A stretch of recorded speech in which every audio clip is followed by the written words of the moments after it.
கலையாத கல்வியும் குறையாத வயதும் ஓர் கபடு வாராத நட்பும் கன்றாத வளமையும் குன்றாத இளமையும் கழுபிணியிலாத உடலும் தலியாத மனமும் அன்பு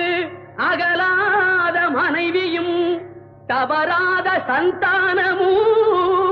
தாழாத கீர்த்தியும் மாறாத வார்த்தையும்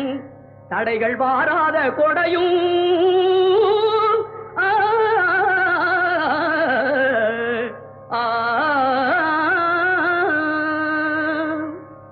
தொலையாத நிதியமும் கோணாத கோலும் ஒரு துன்பமில்லாத வாழ்வும் குய்யனின் பாதத்தில் அன்பும்